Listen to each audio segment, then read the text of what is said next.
क्यों आपको कुछ सीखना है, ये बिल्डिंग बायोलॉजी क्यों सीखना है, मैप रीडिंग क्यों सीखनी है, ये कौन बताएगा?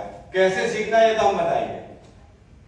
क्यों सीखना है बताइए, वहीं से बताइए। स्पीकर बॉय माइक में बोलिए। क्योंकि सर सरकार द्वारा दिए गए दिशा निर्देशों के अनुसार किसी भी शहर को बसाना, उनको एक व्यवस्थित ढंग से बसाने के लिए हमको ये सब चीज़ें जानकारी होनी बहुत जरूरी है, ताकि उनके दिए गए नियमानुसार हम कार्य करा सकें और एक अच्छा शहर को जो पूरी तरह से विकसित हो, हर चीज़ों से अवेलेबल हो और हर मानक में एक स्थिरता बनाए रखे। इसके लिए हमें मैपिंग या फिर बिल्डिंग वाला को जानकारी देना बहुत जरूरी है। आपका क्या नाम है?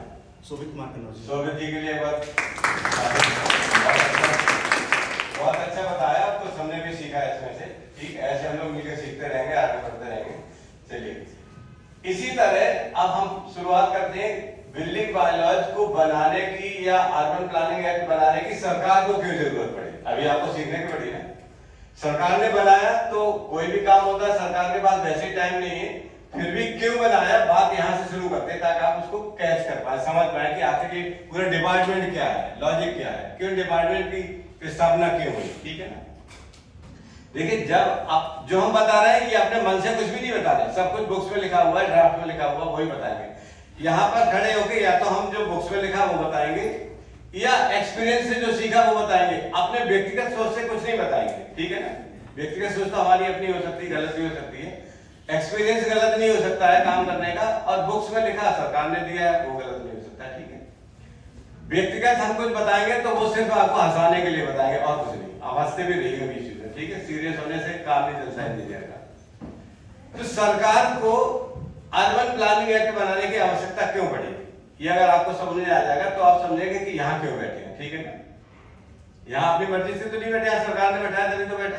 ठीक है। ऐसा था कि जब अपना देश आजाद हुआ तो पूरे देश को कंट्रोल करने के लिए उससे पहले जो व्यवस्था थी, किसी और की सरकारें थी, कोई और राज कर रहा था, वो सब दिल्ली में सेंट्रल केंद्र था।